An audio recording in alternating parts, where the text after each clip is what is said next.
What's up, everybody? Welcome in. We've got another hearing in Karen Reed's case. Prior to the second trial, they are going to discuss discovery issues. They're going to discuss expert issues, some of the new details that are going to come out in this trial. They're discussing the motion to continue. And Bev may reserve ruling on a lot of this, but I think some of her other discussions with the lawyers gives us an idea onto what she's at least going to do for the motion to continue. And words are important. Definitions are important. And some of the things the prosecutor said in this motion hearing today give me pause. Is more going to happen prior to this second trial? We're going to watch it together. We're going to break it down. I'm going to answer your questions. Make sure you guys hit that like button. Make sure you subscribe to this channel if you haven't already. Let's get into it.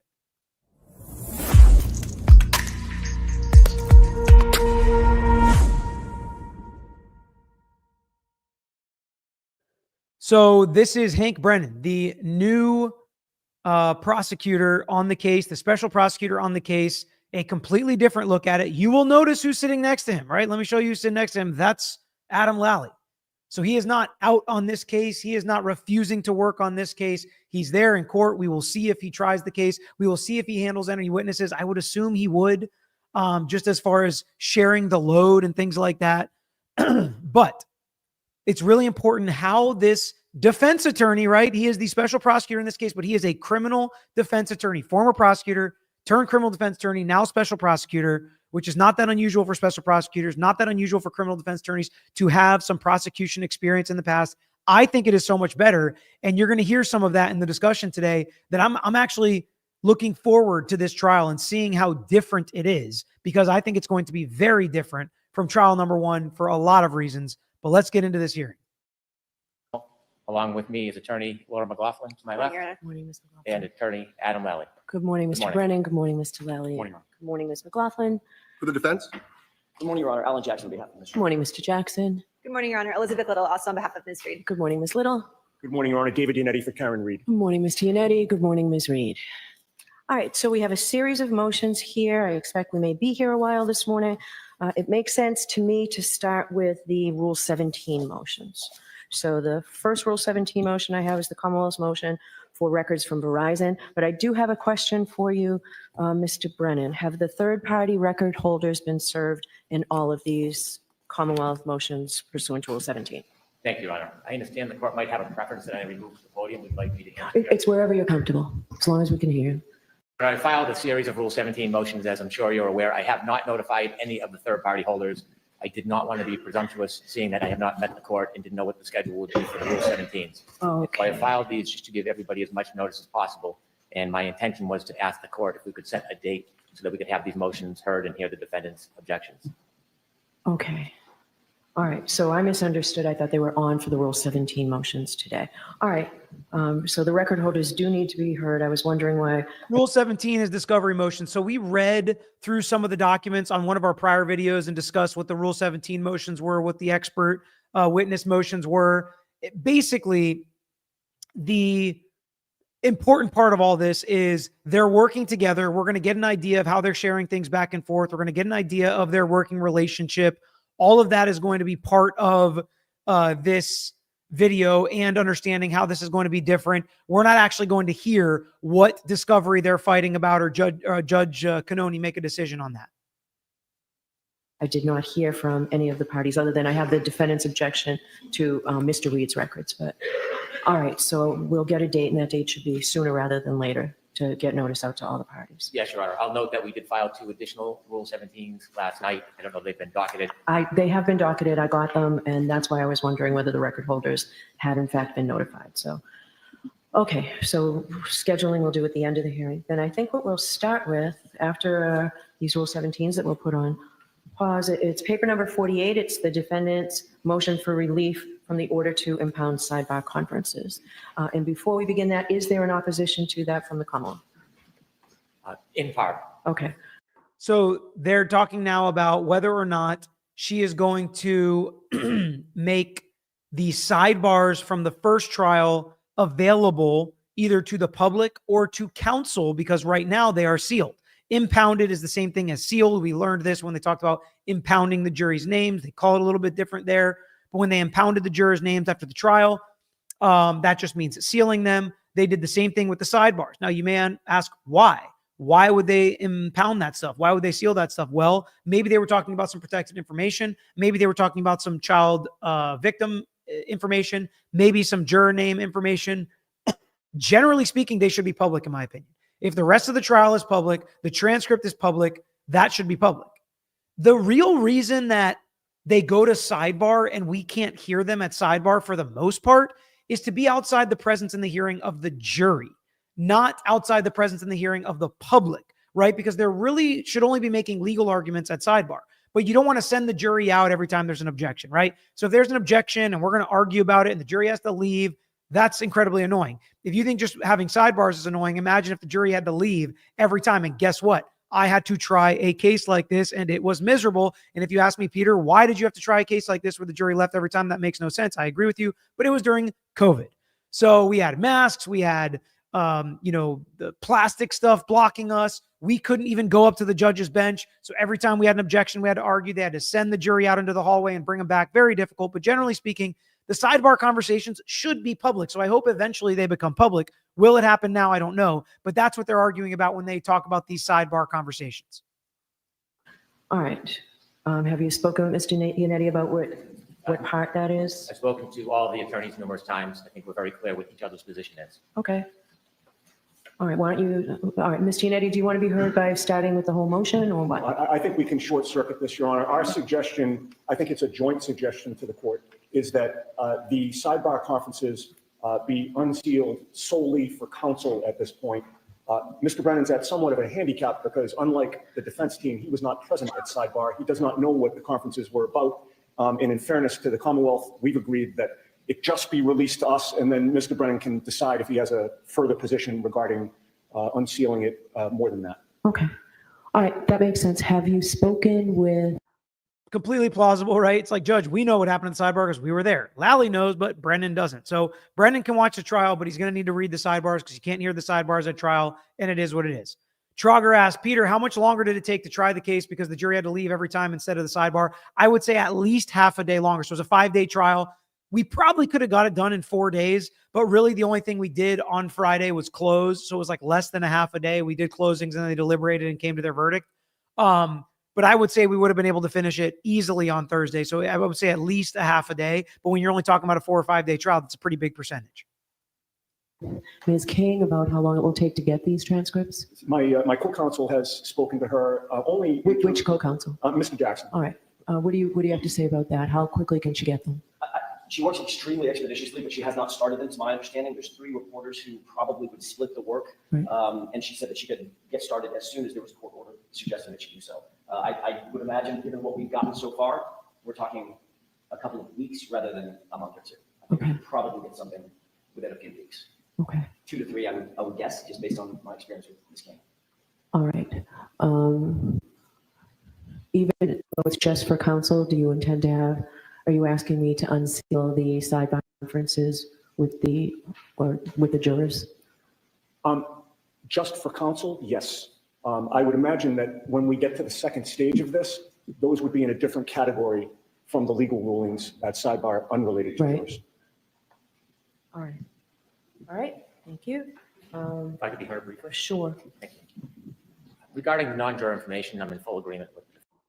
So first off, a bunch of people still asking about Rule 17. So again, Rule 17 is discovery from third parties mostly, where like they're trying to get the stuff from Lexus, or they're trying to get cell phone stuff, or they're trying to get stuff from Karen Reed's dad. They're all technically third parties to the case. And that's what a Rule 17 motion is. What can they get? What can they not? What are they objecting to? The Commonwealth seemingly is trying to get records from a bunch of different third parties. So they're filing multiple third party Rule 17 motions, and the defense will object to some, but not others. So we did a lot. We discussed this a lot in my last video where we broke down the actual motions in this case. So if you want more on it, check out the prior video. Defense. I think it's prudent to, if the court would consider unimpounding the documents, I can review them. Well, you can review unimpounded documents. Counsel can review impounded documents.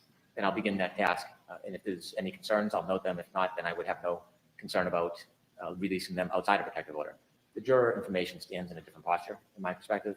I think that should remain impounded at this point. There's a pending appeal before the SJC Yeah. based on the request of the defense. If they are successful, would then reinvigorate the attention on those jurors. I don't see a need for juror information to be unimpounded at this point.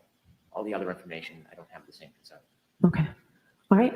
Thank you. All right. The next motion. So defendant's motion for discovery of communications in the possession, custody, and control of the Commonwealth. Who's going to argue that? I will, Your Honor. I would say at the outset that in speaking with Mr. Brennan, he had expressed a preference to be able to respond potentially in writing. So we were in agreement, subject to the court's approval, if we're going to get another date for the Rule 17 motions, to have this motion heard at that time. But I'm prepared now if the court prefers me to. No, I'll give you the opportunity. How much time do you need to respond in writing, Mr. Brennan? I can respond by next week. Okay. Really, I'm accommodating the defense. I have a very broad perspective on Rule 14 statements. Our office has made a concerted effort to provide everything that's not only discoverable under the rule, but from my perspective, a broader perspective. I want to make sure I err on the side of caution and they get every statement they're entitled to. So we're in the process of accumulating all potential statements of witnesses which they're entitled to, and I'm going to provide them to them. I've already provided a number of statements that I frankly believe are outside Rule 14 parameters, and I'll continue to do that throughout this case. Okay. And so my response. So I'm pausing it right there because what he just said was so incredibly important. He said that, number one, he's providing all the Rule 14 statements, discovery statements, it's pretrial discovery rules, statements that are part of, what's going on in this case, all the statements, right? He said he's providing things that he doesn't even think are discoverable outside the parameters, outside discovery, but he's still turning them over. So a couple things come to mind when I hear that. Number one, are there going to be statements and discovery that Brennan turns over as an open book? And he said he looks at discovery broadly, as you should, by the way. Are they going to turn stuff over and the defense going to be like, well, here's more prosecutorial misconduct by the prior team? I don't know. Number two, you can turn it over. So what I always say in these cases, which I hate to hide the ball that we see from so many state attorneys, I've dealt with so many state attorneys that do that. You can turn this stuff over. That doesn't mean it's coming in at trial, right? It doesn't mean it's coming in at trial, but you know what else it does? If you turn everything over, you're not even tempted. You should not even create this temptation for yourself as a lawyer, but you're not tempted to pretend like something doesn't exist or to pretend like a witness hasn't said something. We heard a lot of the fact witnesses were continuing to talk to law enforcement after the fact. Some of that stuff was not recorded. Some of that stuff didn't make it in the file. We're not really sure. We're hearing about potential emails by the actual district attorney that weren't necessarily turned over, weren't part of discovery. It absolutely has to do with this case. You turn it over, and if it's inadmissible, you argue about it then. Now, if it's Hank Brennan emailing his wife, clearly that has nothing to do with this case. That's not something that's discoverable. But anything remotely connected to this case should be turned over. They should talk about it. They're going to argue it to the judge, and it's not going to come in unless it is reliable and authentic and tends to prove or disprove something in this case. So I have a very positive outlook on Hank Brennan so far. And he, being a defense attorney, knows how important and how difficult it can be to get this discovery sometimes. So he's going to be an open book for the defense, so it seems. Response in writing really is to accommodate the request and then give an answer in a production of what I have. That's going to take me probably 10 days to put everything together, to adequately review it, and then to provide a package to the defense. And so I think that if I have 10 days, I might be able to accommodate the request without any need for litigation. If they decide to pursue further effort, then I can respond. Okay. All right. So why don't we give you until the 27th, just after or just before the Thanksgiving break? Appreciate that. Thank you. Okay. All right. Does that work for you, Mr. Yanetti? Certainly does. All right. So let's talk about the Commonwealth's notice of scheduling, reassembly and testing of the defendant's Lexus telematics system. May I? Yes. Now they're talking about the car information from the Lexus. Matter of background, as I think the court is likely aware, the Commonwealth tested information on data chips that were found in different modules that were inside the defendant's Lexus. Inevitably, at trial, the court is likely aware that there's information taken from one of the systems that was provided, and it showed information such as key cycles and different speeds. And I understand that was a exhibit at trial. There were two different search warrants by the government. One search warrant was for the car that included both a telestream and a telematics module, which is like a lunchbox with computer panels in them. And then in 2023, there was a second search warrant for the infotainment system, which is what was produced at trial.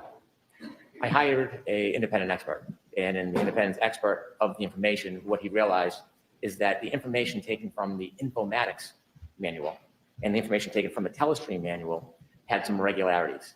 What he realized is that all of that data was unreadable. And so initially he thought that the data was not fully downloaded or compiled. He checked and he believed that gigabits were gigabytes and that there was discrepancy. And the reason he thought this is because there was very obvious information missing from that procedure. There was information including navigation information, information regarding the phones that were plugged into the radio, travel logs, things that are particularly relevant and material in this case, information that is going to be extraordinarily inculpatory or exculpatory in this case. And so Words are important, right? And I don't know if I've just been like watching hearings 2 times over too often and breaking them down on YouTube to where I'm nitpicking words, but so he's talking about right now, he got an expert, his expert realized there are things that are missing. He's going to talk about why that may have happened in the first trial in a second, which I find interesting, but more interesting than that. He just said that he thinks he could find things that are incriminating or exculpatory. Inculpatory or exculpatory, meaning incriminating or exonerating for Karen Reed.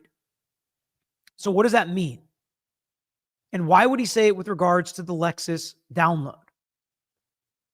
I'm wondering if there is a part of Hank Brennan, and by the way, I saw this by Marie, many mass lawyers, I don't know about many mass lawyers, I haven't heard from many mass lawyers, I don't know many mass lawyers, were not impressed by Brennan today, especially with their expert who doesn't know bits and bytes. So I have no clue who their expert is. And right now, Mr. Brennan is not arguing in front of a jury. So as far as his presentation goes, I don't judge that. And I don't know how well he's going to communicate or present to a jury. What I'm saying with that I like about him, and I like it a lot, and I will talk to any Massachusetts defense attorney about it, I like that he's planning on being an open book, turning things over in discovery, making sure there is no hide the ball. And that's what I hope for.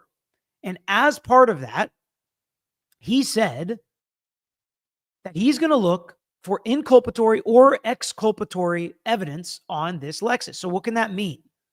Number one, if his expert says, if it's truly an independent expert and this expert says that there's nothing to indicate that anybody was hit here, maybe he'll drop all the charges.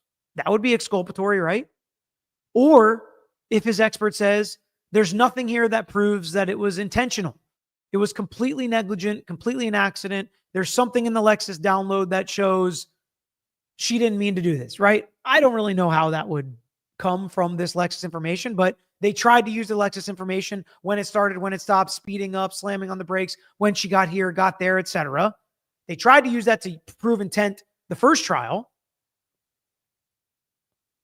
So maybe after he looks at all this, maybe he'll think second-degree murder is just an overcharge and he wants to drop that charge. I don't know. He didn't have to say that. He didn't have to say they could find inculpatory or exculpatory evidence here in the car download, but he did say it. And I don't think he's somebody that's going to be flippant with his words. So I am very interested in, if they download it, what do they find and what decisions does Hank Brennan do about that? And this is not the only comment he makes in this hearing that really has given me pause. So let's wait because there's more coming. after he realized his oversight on the gigabit, he filed a supplemental report.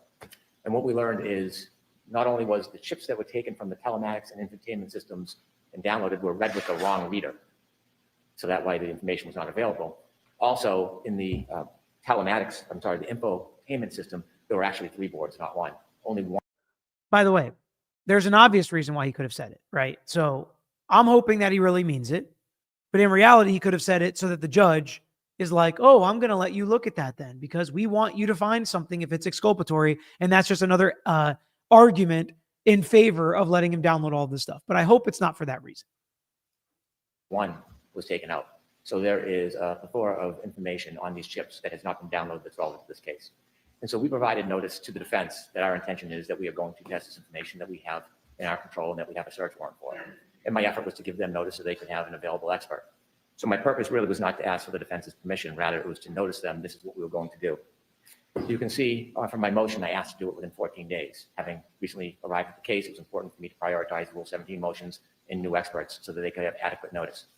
The defense asked for today's date and wanted more time, and when I considered it, I thought that was reasonable. I think they were entitled to have an expert and consider what we are doing, even though I don't believe they have standing to prevent it. And so that's why I agreed to this date. Inevitably, we know that this information will be on these chips. And so we know there are 2 boards on the system that weren't tested, and then the other chips that were tested that came back with unreadable information with the proper computer programs, they call them programmers, we will get viable information from both of them. So I've spoken to the defense. I know they've hired an expert. I know they filed a motion contesting our position. I'm not going to speak for what their position is today, but I would say 2 things. One, the defense in their motion asks to have their expert be able to intervene. We're not agreeable to that. They can watch and comment. Before they start to get into what the defense is arguing, he said something there that was important as well, which is we're not asking for the defense's permission to do this. We're entitled to do this. We put them on notice. And I'll tell you a couple things. I tend to agree with him. I tend to agree with him that you don't have to ask the defense before you test evidence as the prosecutor. But that's another indication to me that he's trying to do everything above board. Do you really think the judge would get mad at this Commonwealth if they went and did more destructive testing on the Lexus? They have a new expert looking at it and they want to ask her about it, but nobody else can see it. The defense expert wasn't allowed to be there. The judge is going to be like, okay, what's your expert have to say? And maybe she would let it in. Maybe she wouldn't. Would she say it's fundamentally unfair to the defense? I don't know, but he does not have to ask for the defense's permission. But the trial's coming up. It's 2 months away. He wants a new expert, new information. He knows the defense is going to want to respond to that. Maybe the defense is going to want to look at the new information, look at the Lexus. So he wants to keep this case moving forward appropriately. And it sounds like, listen, you guys can hammer me and tell me he's unfair and all stuff. I'm open, right? I give everybody the benefit of the doubt as I'm meeting this guy for the first time. I'm listening to him argue for the first time, seeing what he's doing, and I'm taking it at face value. Maybe he'll completely prove me wrong and do the complete opposite of what he's saying. But so far, he says he's going to turn over even more than what he has to in discovery. He's putting the defense on notice when he doesn't really legally have to. I do think it's beneficial for him because it's more likely to get rid of some of the fundamental fairness arguments that the defense may have, although they can still have some. But I like to see stuff like this. I will just tell you. This is very different than the first trial where it's like, wait a second, we find out in the middle of trial, this witness was talking to this investigator and there's no report and the judge won't even let him ask him about it. All sorts of unfair things would just pop up that the defense didn't know about. And if this prosecutor acts better than that, we shouldn't have that in trial number 2. Comment and criticize as much as they'd want, but we're entitled to the download. Notably, when the first download was done, the Commonwealth deferred to the defense expert to do the download. That's not my position. I don't defer that responsibility. But it was the defense expert that overlooked the proper reader that was needed for the chips that were tested. And it was the expert that overlooked the fact that there was 3 panels in the system, not 2. And our expert was astute enough to find those oversights. And that's why we now have an independent expert that is going to do this. I know experts differ. They're not frick or frack. They all have different opinions. But we've attached all of the protocol, what we intend on doing. And the reason I brought it before the court is I wanted to expedite this matter. It's important. And I thought we were going to have that hearing within 14 days when we first got the motion. And then Mr. McDermott told me that the defense was looking for more time, so we gave this. But we're far into the case is scheduled currently for January 27th. Sounds like you have a lot to do before then. But as of right now, it's still January 27th. So all of these things, the Rule 17 motions, all of these things need to be done as soon as possible. So I understand. And if I can just add, it might help in your consideration of a later motion. The reason why this is urgent to me to have this as soon as possible is because I also have noticed and hired an accident reconstruction expert. And that accident reconstruction expert will necessarily rely upon the information that is gleaned from this testing. how long is this testing going to take? It's a 3-day testing. It will take within a week to read it. And the sooner we have it, the sooner we can have our reconstruction expert engage in any type of task that we want them to, but they necessarily are in a holding pattern now. And that is my sense of urgency for this to be developed and done. Who's arguing this for the defense? So he said, oh, well, our expert was so astute and found this discrepancy. We were relying on the defense the first time around. In reality, the defense is going to respond to that. And if you have an expert like Trooper Paul, he should know what he's doing, and he should be able to tell if something is obviously missing. So should the defense's expert, but no expert truly relies on the other side's expert, or else what the heck are we paying you for to be our expert? You better know what you're doing. You better be able to catch mistakes with the other side. That's the whole point, right? And that's why we present it. So pointing the finger is like, I do think that they're going to allow, I think Judge Bev Canoni is going to allow the state to re-examine this stuff in the interest of justice. If they're able to get more information, let them get more information. We saw this very similar thing happen in Murdoch's case, where in the middle of trial, they were able to actually get the information. It's like, oh, I think it was GM or something. It's like, oh, they actually said you can provide it. Yeah. And another thing that is a big time highlight of this hearing is Trooper Paul ain't going to be the expert. And this is an indictment on him, in my opinion, and the job that he did. And that alone is going to make this case go better for the Commonwealth round 2. Zezalek said, are you going to go over the Bettero letters? I was planning on doing it maybe as like a podcast or something. I don't know if there's like a ton of interest. We'll see if people are still interested in the Karen Reed case. If you guys are, hit that like button and let me know in the comments if you do want me to break them down. I know there was a motion filed in the Karen Reed case as well, so maybe we'll take a look at them. I have read through some of them, so generally I do know what they're about now. Hold on, actually, I want to hold that comment. Irish Debs, I'll bring that one up in a little bit. All right, let's hear the defense's argument. Okay, I'll hear you, Mr. Jackson. Thank you, Your Honor. I'll start by saying, in principle, we don't have an objection to the retesting of the telematics or the infotainment center, our system data. The problem that we have, our issue, sort of dovetails into what Mr. Brennan was suggesting about what was done the first time. He just suggested that his new expert, Mr. Shannon Burgess, was astute enough to find something that Maggie Gaffney didn't find. Well, Hold on a second. I want to back it up so we can listen to this, but I don't know where the confusion is coming. So Hank Brennan works for the prosecutor's office. He's a private attorney. He's hired as a special prosecutor. He is now working for the Commonwealth, working for the state, working for the prosecutors. He's on that side now, right? He's not a member of their office or the employee, but he is doing that job. So that is who is retrying this case. He is there. He is trying it. It's the same thing as the Commonwealth, just a different person doing it. Hopefully that clears up some of the confusion, but there's more. what was done the first time, he just suggested that his new expert, Mr. Shannon Burgess, was astute enough to find something that Maggie Gaffney didn't find. Well, to bring the court completely up to speed, when the initial testing was done, the Commonwealth's expert did not know how to do a chip off, physically did not know how to do it, with Joe Paul. He turned to Maggie Gaffney, our expert, who did know how to do it. She's a former MSP officer and extremely facile in this world. And you have a different expert now. You're not using her now?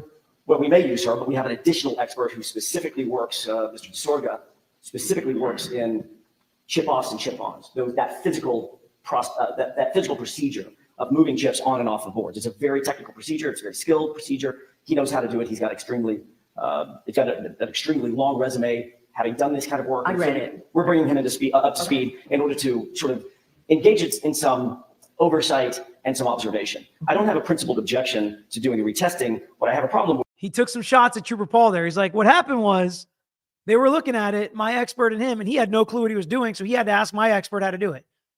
Now, I don't know whether that's true or not, but it sure makes sense after we listen to Trooper Paul testify, right?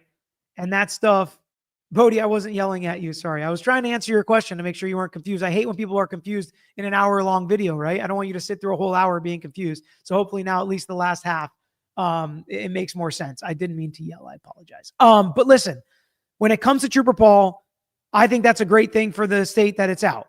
And somebody asked, is it true that a retrial is better for the prosecution? It's different in every case, but here's what I'll say. I definitely think that this prosecution team seems more competent than the prior prosecution team. We'll start with that. That's number one.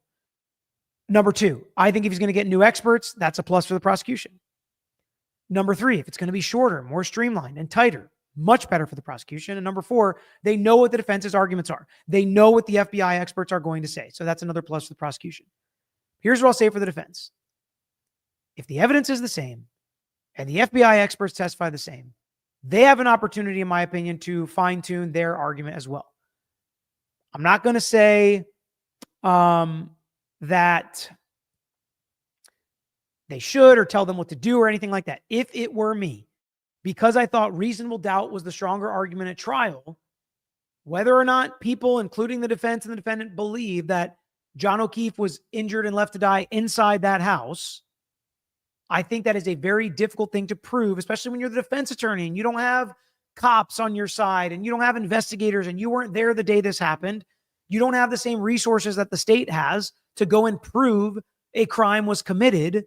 So there's going to be a lot more conjecture and inference whenever the defense points the finger at somebody else. So I'm not saying they have to abandon that, but I think there are ways to potentially put more of their eggs in the reasonable doubt argument and say, you've got to be sure that this happened. Sure, it happened the way that it did. And they could point out this, that, the other in their closing argument to say, are you sure? Focus on beyond a reasonable doubt as opposed to trying to prove the exact opposite as the state. And we'll see. We'll see if there are changes like that in the second trial, because if there are, that wipes out a lot of the advantage of the prosecution being able to see this trial once and go for it. So we'll see. With is that their new expert, Mr. Burgess, right at the beginning, fundamentally misunderstood the data set on the 3 chips, the 2 micron chips and the expansion chip that he looked at, didn't understand the difference between megabytes and megabits, gigabytes and gigabits, and that gave us pause. If he didn't understand that, which is at the foundation of reading the data, we're concerned that some of the data could be destroyed in whatever process he engages in. Like I said, we don't have a principled objection to the work that's going to be done. We simply want to make sure that nothing is destroyed in doing that work. It's not, and I would take a little issue with something Mr. Brennan said, it's not that the data set is missing information. We don't know that it's missing information. Burla has now updated software that we believe, I think both sides believe, could be beneficial in culling or teasing out that data set from those chips. That didn't exist when Ms. Gaffney did her work previously. She put it on a reader, it was unreadable. It doesn't mean that the data is missing. It means that it's unreadable. As a matter of fact, one of the things that our expert would do and would suggest is that a process called a checksum be done. I'm going to use some made up numbers, but let's say there's 5,123 bits or bytes on a particular chip. You can do a checksum and determine that there's 5,123 bits and bytes read now. That means down to the bit or the byte, nothing has been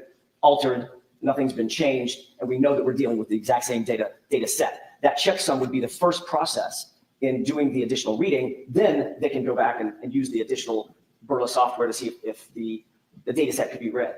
After that's done, then my understanding is there would need to be a chip on. They'd need to resolder those specific chips, the 2 micron chips and the expansion chip, back onto the motherboard, install the motherboard back into the truck, and then turn the truck on.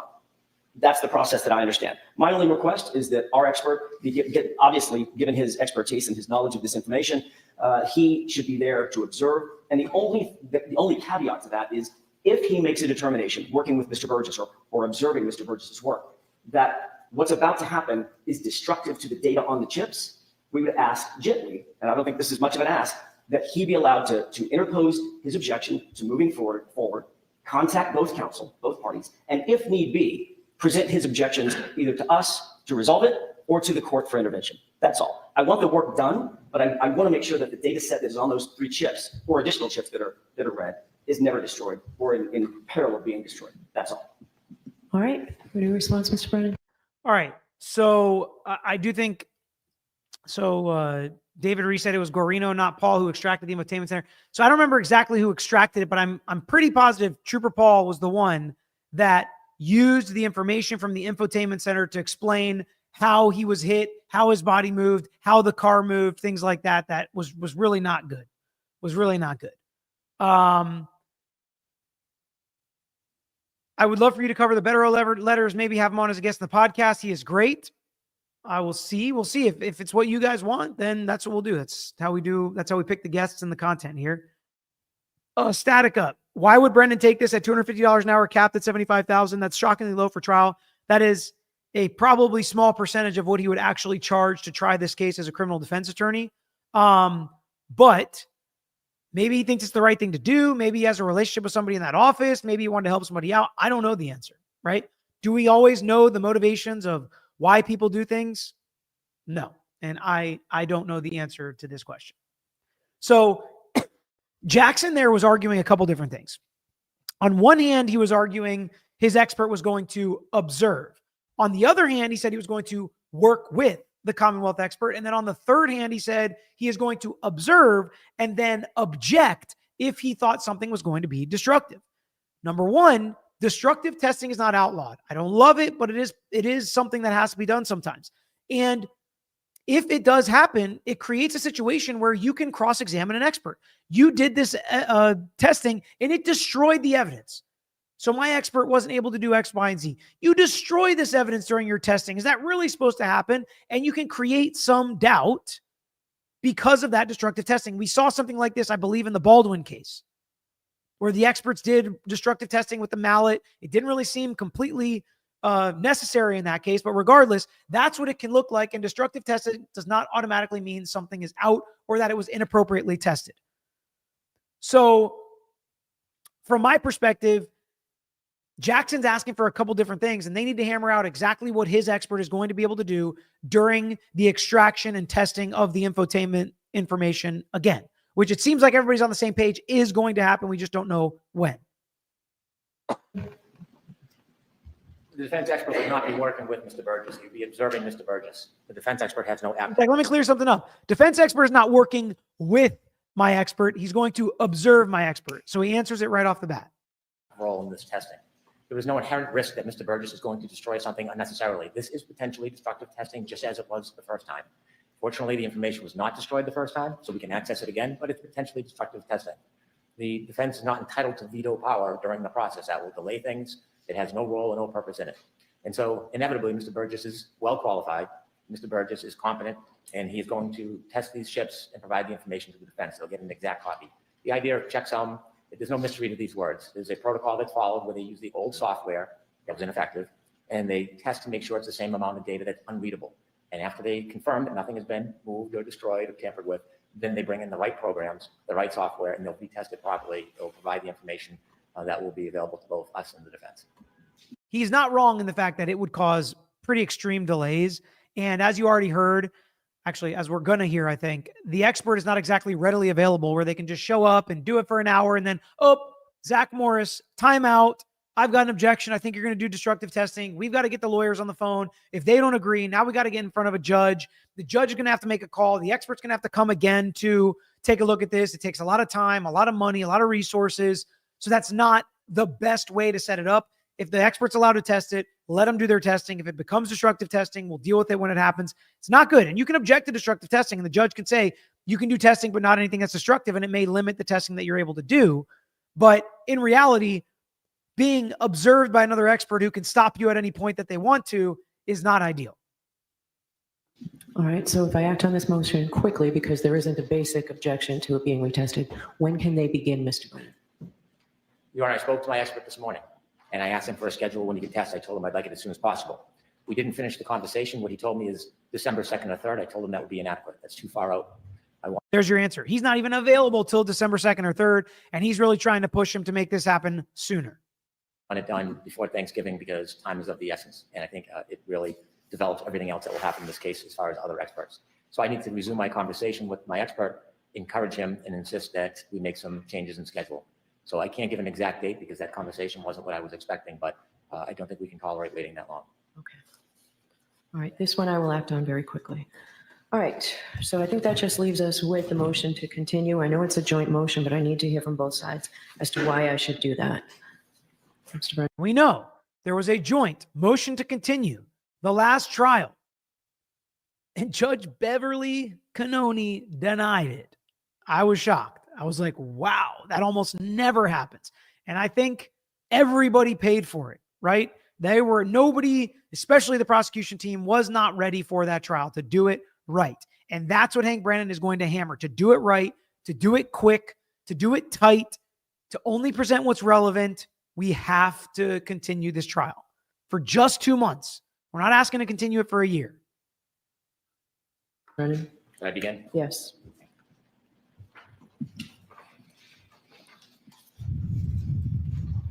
And the request is for an April 1st date. You're not looking to go any further than that, correct? We are not. We are not. Your Honor, the Commonwealth has been on this case for some time, and I am newer to the case. I'm not looking for a personal accommodation, but I think the idea of a motion to continue in our joint request is in the interest not only of justice, but I think inevitably, I truly believe it's going to have a more efficient and effective trial. A part of my perspective is to move as quickly as I can, and that's why I've started with the Rule 17 motions. I've also tried to retain as many experts as quickly as possible. The experts will need to do whatever testing they're going to have and conduct, and then I need to provide the reports to the defense. The defense then may have counter experts in reciprocal discovery that I want well in advance of trial. When I first entered the case, I was committed to January 27th, and I still am. If the court decides that's more appropriate, I will be ready on January 27th. However, We know Judge Kranek would say, hey, when you signed up for this, you knew there was a January 27th trial date, and that's what we're doing. It's not unfair. You knew this is the trial date, and then you signed your name at the bottom and you decided to take on this case. That's, I think, what Judge Kranek might say. I realized when I was trying to move and facilitate the testing of these chips in 2 weeks, and the government, the defense wanted more time, and I appreciated that their request was reasonable. I began to understand that it is going to take a little bit more time than I wanted to have the experts notice, the reports done, and then the defense have time to manage whatever the information is. I do not want to get to a position where we're turning over expert testimony, they're retaining experts to counter that testimony, and then to reciprocate in discovery, we are days, weeks, or in the midst of trial. I want to avoid unfairness to the defense at all costs, but I also want to avoid any unfairness for the prosecution, and that includes reciprocal discovery. And certainly, the reciprocal discovery cannot happen until I've provided everything that I intend on using. I have tried to exercise extraordinary diligence in this case. In addition to Rule 17s, and in addition to retaining experts, we have brought on my full-time paralegal, and we are going through the entire discovery. That's really interesting. They brought on his full-time paralegal, so even more money and resources from the state, which I think is just, I mean, I get it, and somebody you want to work with, I would definitely want that too. You're comfortable, you know how each other works. A good paralegal knows what the lawyer's going to do before the lawyer does it. But the resources and the time when you have a prosecutor's office that the people in this state already pay, and now it's more money and more time to try this case a second time, where you don't have a paralegal in the office that can handle it, that you can dedicate to this case, or even a lawyer, a younger lawyer, whatever it may be. I mean, to me, that's an interesting one. I know it's already been provided, but it wasn't Bates numbered, which I'm accustomed to. And we are re-indexing all the discovery and re-providing it, even though I expect most or all of it's been provided. And I'm doing that out of an abundance of caution, so I can be confident that the defense has every document I have that will resolve or prevent any delays at trial of inadvertent late disclosure or any concern or confusion about documents that have been provided. I also, with the office, have diligently moved to obtain all Rule 14 statements so that we can get the information to the defense as soon as possible. I've employed a practice when I'm retaining experts. I don't wait until we've done testing or reports. I immediately give the CVs to the defense so they can get started on investigating and look. And I love that. Again, that's working like a private defense attorney. He said, I don't even wait. I don't even wait that for all the testing to be done. When I hire an expert, I give him the CV. John said, Peter, no, Hank is using his own paralegal at his own cost. He's still practicing out of his office. I love that. So I love to hear that. That's good. That's saving the people money. So I jumped the gun. It sounded like he said, we have brought on my paralegal full time. So that's why I thought that. So, okay, good. Thank you for correcting me. Looking into the experts. So nothing is held back when I receive it. If I receive any information that is discoverable or frankly not discoverable, I provide it to them. You can see in my discovery notices when I get emails from strangers with theories that I don't even agree to, that I don't know, I don't evaluate it. I give it to the defense. And so we're doing all of this to try to be as efficient as possible to avoid delays at the time of trial.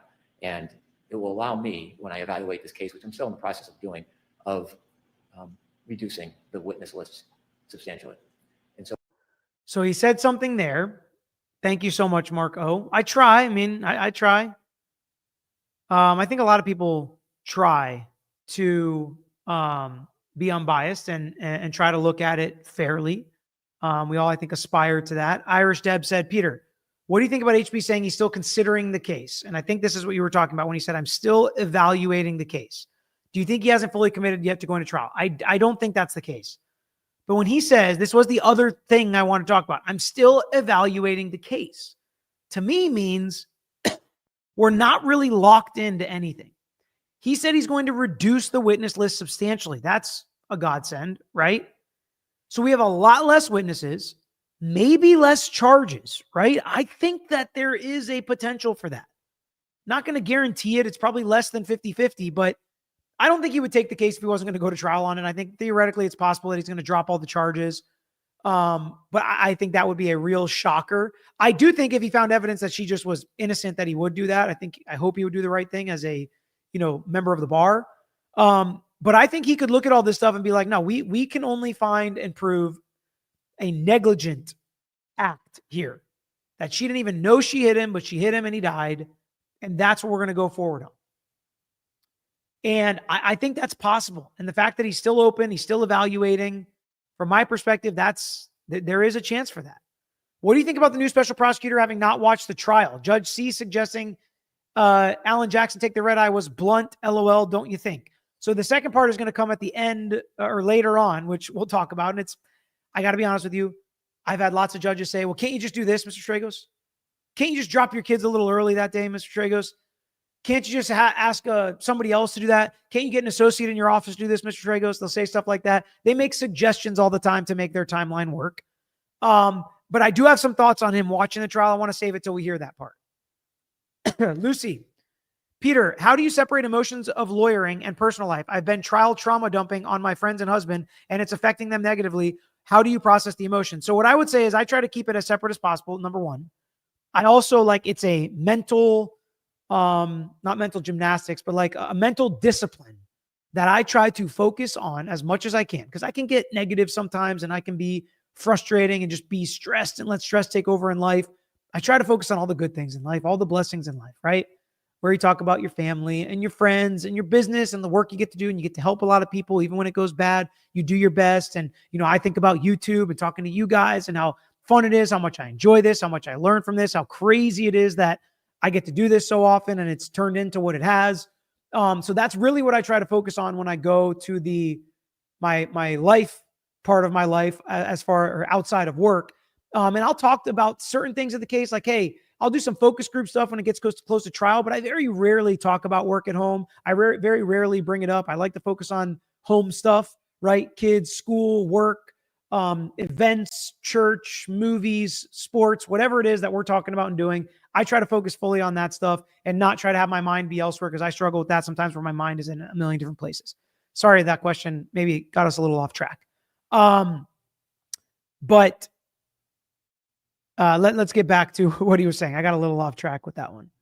So although it does delay the case, if you allow this motion, I think it will make for a shorter, more effective, efficient trial. And I think it will be. That's the gist here of what he's saying is, yeah, sure, Judge, it's 2 months later, but what if we could save a week or two of trial, right?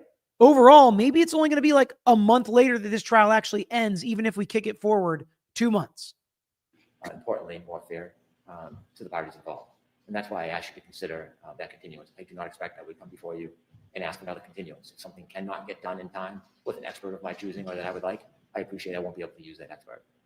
And so I think the joint request is something that is legitimate. I think it's well thought, and I leave it to Your Honor. Thank you. All right.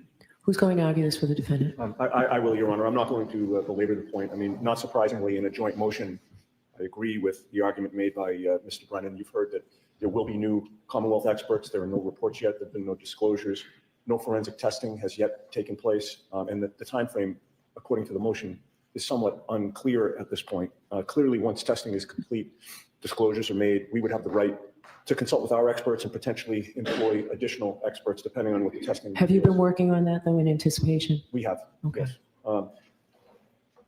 Mr. Brennan has promised to index all discovery so that both sides can be satisfied that full disclosures have been made. I know he's been working diligently on that. He needs a little bit more time to take care of that. A lot more complimentary back and forth as well, right? They've already agreed on multiple things. They agree about the testing. They agree about some of the motions. They agree about this motion to continue. A lot more agreement and respect seemingly showed back and forth. We'll see if that goes away. But for now, that's a vibe I'm getting. It's a completely different vibe in the courtroom than it was with Lally, in my opinion. I would remind the court that during the last trial, we were still receiving reports and some discoverable material as trial was ongoing, sometimes deep into a trial. And we're really trying to avoid that this time. It's really not fair to Ms. Reed that discovery is not complete well in advance of trial so that we can assimilate and incorporate that discovery into what would now be a retrial. And our position is— It really sucked that didn't happen the first time around, right? That it wasn't all done. That stuff was still coming out and changing and evolving during trial. Your Honor, there's simply not enough time between now and January 27th to get all of that done and properly prepare for trial. And I would just close by saying that both sides and the court have an interest in having this matter proceed to trial expeditiously. But in our view, and I would expect in the court's view, the most important consideration here is Ms. Reed's right to a fair trial. And in light of what's outstanding and what needs to be done, we believe she would not be able to receive a fair trial at the end of January. We're essentially asking for a 2-month delay, which I believe is reasonable in light of what we've already discussed. We do not anticipate any further continuance requests, just like Mr. Brennan said. So we'd ask the court to allow this motion. All right. What do you anticipate we need to do for in-court hearings? You mentioned in your motion in the joint. Before we get to in-court hearings, a lot of people saying the judge is interrupting them. I don't even notice that. It really doesn't bother me. It happens all the time. Cammie said, I heard Karen Reed's civil lawyers were there allegedly. That does not surprise me. Number one, they bill the insurance company, baby, and the insurance company just keeps on paying. So if they can sit there and bill legitimately, I mean, they could watch it online. Number one. Number two, something could come up that's relevant to the civil case. So I don't have a problem with it. I think in order to defend her appropriately, nothing wrong with that. Susie Q said, I can't stand trial dumping people, just saying you go to these chats. That's not a bad point. Got the chat for that. Peter, I'm curious, why do prosecutions need a new attorney? Does this happen usually for trial? And you look like Peter Tragos again with a full beard. Haha. No, this is very unusual for them to bring a special prosecutor in for a retrial. Sometimes you will have a different prosecutor try the case. I never understood that. I mean, if I prosecuted the case the first time, I would fight tooth and nail to try it the second time. I don't understand why you'd have somebody else learn a case I already know. I would feel like I was in the best position to try the case second time. Usually it's not a good, a glowing recommendation of the prosecutor that tried it the first time if you're going to change and have somebody else try it. But also prosecutors, if you're trying a case a second time, usually means you didn't win the first time. Even if you didn't lose, prosecutors should win.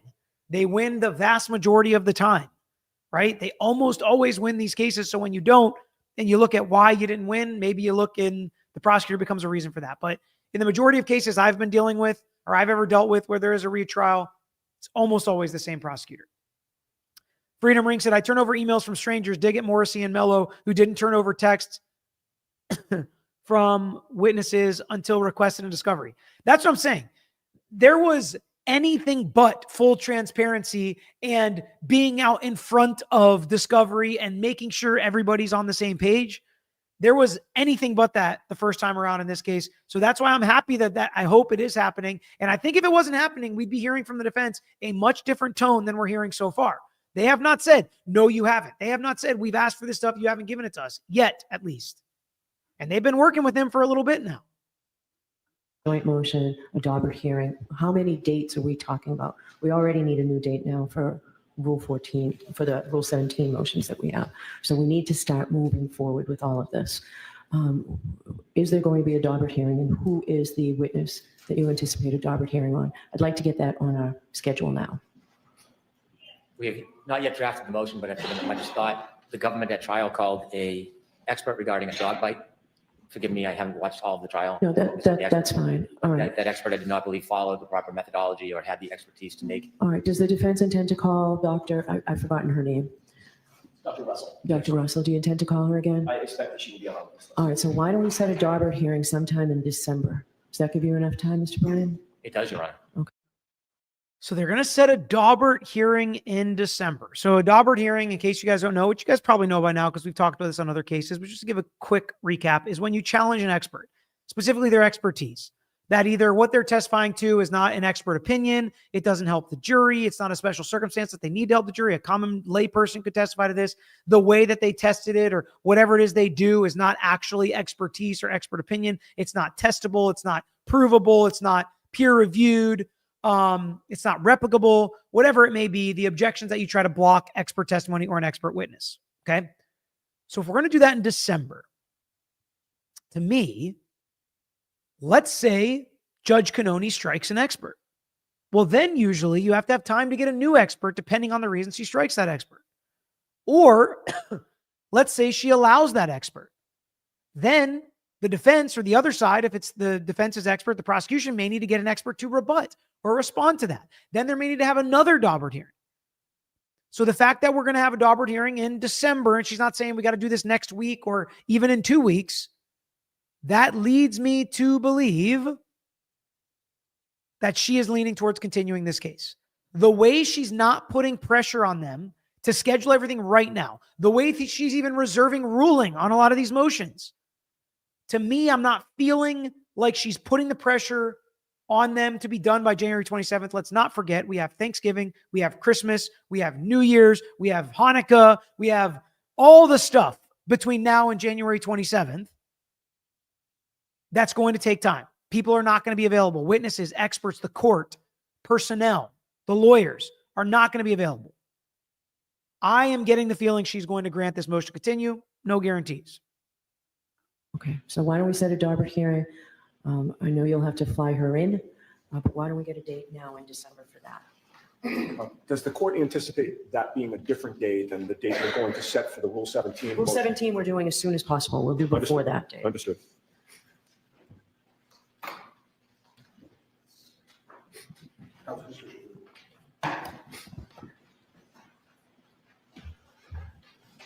So we're going to.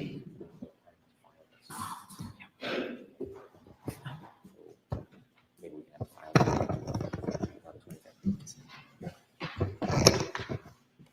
So, Mr. McDermott? May I approach Mr. Brennan for a minute? Sure. Jim, can you pull up, Jimmy? How was, it's December 10th? I think we moved both our trials yesterday. Would the 13th of December be available for a Daubert hearing this Friday? Possibly. I think we just put something else on this morning that would be time consuming. Right now, they're scheduling, they're looking for dates, they're trying to figure out when they can do certain things. So there's only 4 minutes left. We'll kind of hear what they end up with. I could also do the 12th if Mr. Brennan's available and my co-counsel. I was looking at the 10th, but Jim, could you look at the 13th? Yeah, this is the 10th. So again, right now they're looking at December 12th, 13th, 10th, a full month from now, and right before Christmas and New Year's, and then basically it's trial time, right? The government's available on the 10th. So I have you cannot do the 10th, okay. Your Honor, just to be completely candid, I have nothing on the 10th. I've got to fly out on the 11th, and I've got a full day hearing on the 11th. So I'm sorry, I'm reversing that on the 9th. I can fly out on the 9th. And I've got an all day hearing on the 9th back in California, so I can't fly that day. So Well, I can fly on the 10th. court ends at what time? I'm sorry, Your Honor. You can take, a lot of people take a red eye, right? Can you come out then? I do every time. A lot of people take a red eye. Can you come out then? He's like, I do every time. People didn't like that little back and forth. I don't. It doesn't really bother me if I'm being honest. You can't fly out on the 9th, the evening of the 9th? There's no way. I can't take a flight on the 9th. What about the 16th? It's a Monday. By the way, he can just say, no, Judge, I absolutely can't. There's nothing stopping you from saying it. And the judge can still say, well, guess what? We're having the hearing on that day. That's how law works, right? I don't care if you're the biggest, think of the biggest big shot lawyer you know. Certain courtrooms, the way certain judges act, it's like, too bad, sir. That's when it is. We've had judges in federal court. I remember when I was a kid, my dad, we were on vacation. I think it was either like a swim meet or we were at Disney or something. It's a couple hours away. And the judge set a hearing unilaterally in federal court and said, you have to be there in person, Mr. Tragos. And my dad called Pete. Pete's like, okay, I'll go.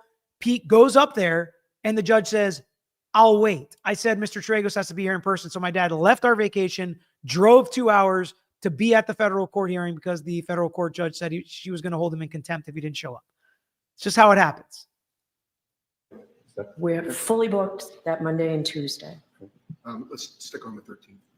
Are we still on the 13th? Sure, if it's available. Jim, we just put Gaston on for that day. Yeah, we have a full competency hearing and we also do on Gaston. About the 12th. You just look at that. Did you say the 12th? The 12th works. I can do the 12th. I can do the 12th. We'll accommodate, yes. All right, so the Daubert hearing will be December 12th. That'd be at 9 o'clock, Your Honor. Yes.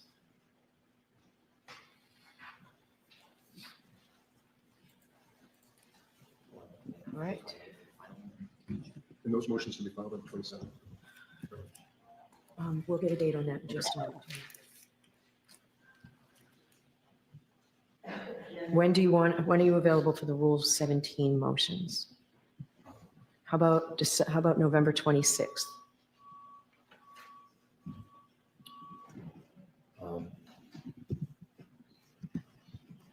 I have a trial that morning Where? in Woburn District Court.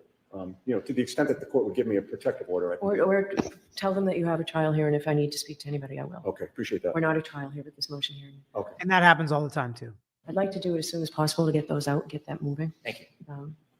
So November 26th, Jim, can we do that in the morning? Yes. I'm told that Mr. Jackson cannot make the 26th. For the Rule 17 motions, do you need to be here in person? If I could have 10 seconds.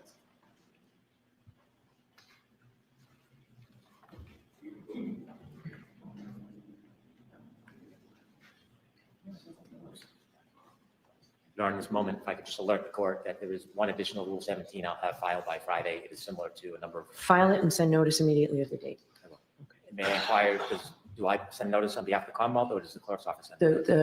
Mr. Lally can inform. That's funny because he's, not an actual prosecutor. So it's like, how do I do this notice thing? And what does she say? Lally can tell you how to do it. If again, not a great look for Lally. It's like Lally can be your procedural person to help you, show you how to file things. Do I send notice on behalf of the Commonwealth or does the clerk's office send? Mr. Lally can inform you on the process, but Thank you very you much. send it right out. We will. Thank you. Yes. Yeah, we'll make the 26th work. Great. I likely will not be here, but she Okay. will be right. Are we 9 a.m.? Why don't we do 10 a.m., Jimmy? 10 a.m. on Get all the 26th? record holders who want to be here. 10 a.m. on the 26th. So Rule 17 motions, November 26th, then the expert motions, December 12th. I really think she's going to continue this. I really do. All right. And all the other motions are taken under advisement. Great. Okay. Thank you very much. Thank you. All right, that's it for this. But Ashley sent me a interview with David Yanetti, GP Dog Drool. Peter, how do you try a civil case on an accident with no police accident report? They never did one. So it's actually not as hard as you may think. We have done this before. I don't know if we've tried one. Actually, I think I have tried one without a police report. Number one, the police report doesn't come into evidence. So even if there is a police report, it doesn't come into evidence in the civil case. Usually that stuff is privileged. So we don't get to put in there that, the cop said GP Dog Drool was at fault, at least in Florida. And there's hearsay, but we can have people testify. You basically prove the accident happened the same way you prove anything. Our client who was driving, if they didn't pass away, they testify to what happened. The defendant who was in the other car testified what happened. If there's any witnesses, they testify about what happened. If there's red light camera, you play that. If there's any CC camera or security camera in the area, you use that. If there's body cam footage from the law enforcement officer when he shows up, you use that. There's all sorts of different ways you can prove what happened even without a police report. All right, let's take a listen to this interview. You gotta make a lane. You gotta make a lane here. Make it rain. Come on. Come on. In the hole, please. Yeah. There we go.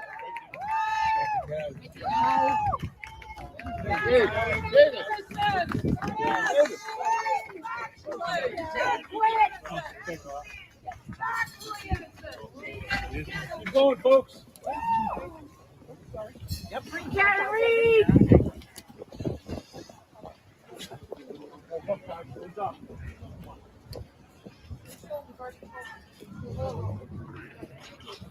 Keep it moving.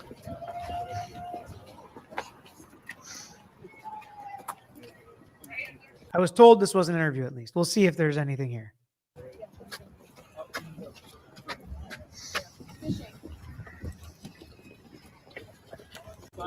David, nothing today. No decisions today. No, take it under advisement. What do you think on the? All right, here we go. Here we go.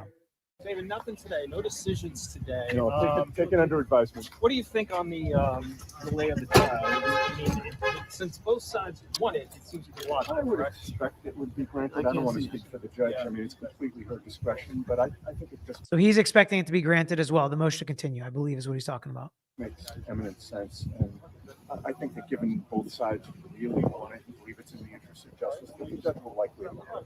And on the sidebar conferences, what is the purpose of that? So there were a number of legal decisions that were made at Sidebar, as are made in every trial. And in preparation for the retrial, we want access to those arguments. They may apply to motions in limine, and we're happy doing it in a two-step process here, where it's just released to counsel, and then potentially after that it could be released further to the public. Any sort of expectation about how this trial might be different with Hank Brennan on the other side as from before? We're not concerned with who the opponent is. We're concerned with presenting our defense, which we believe is a very strong defense that will prevail. Do you anticipate it's going to be a similar defense to what you presented in trial one? I don't have a comment on that.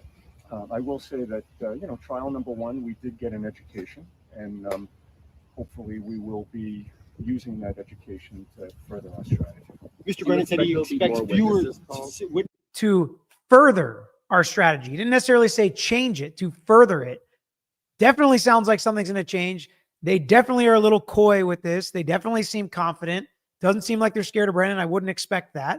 But it does feel like maybe they're considering something else or something furthered. Maybe they're going to go further with the dog bite stuff. I don't know. But that is pretty interesting. Using that education to further our strategy. Mr. Brennan said he expects witnesses this time, substantially fewer witnesses. What do you think about that? Could this be a shorter trial? Well, if he's going to call fewer witnesses, then I think it makes sense that it would be a shorter trial. We welcome that. What do you think of Jackson's new beard? Love it.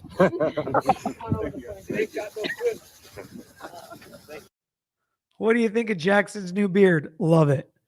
All right. A little overtime there for the interview, but hopefully you guys enjoyed this, and make sure you hit the like button. If you did enjoy it, make sure you share it with people that are talking about this case so we can get as many opinions about what they think and where they think it's going to go, whether or not they think it's going to get continued. Will any of the charges get dropped? Will the defense strategy be different? Will the state strategy be different? There's a lot of intrigue to this still. There really is a lot of intrigue to this still. I appreciate you guys being here. Appreciate you giving your comments and your questions so I can learn from you as well and get an education. As David Yanetti said, yes, thank you, Ashley, for sending that interview. Until next time, I'm out of here. Thanks for watching another episode of The Lawyer You Know. If you enjoyed the episode, please hit the thumbs up and share with your friends who may be interested here on YouTube. And don't forget to subscribe. You can also follow us on Instagram, Twitter, Facebook, and TikTok. And don't forget to check out the Lawyer You Know podcast with new seasons dropping every quarter. If you have a pase you want to talk to us about, if it's a personal injury case, wrongful death, catastrophic injury, car accident, or slip and fall case, please email us at lawyeryouknow@gmail.com. And of course, all these links I just mentioned are included in the description below on this episode and every episode. So until next time, this is Peter Tragos, the Lawyer You Know.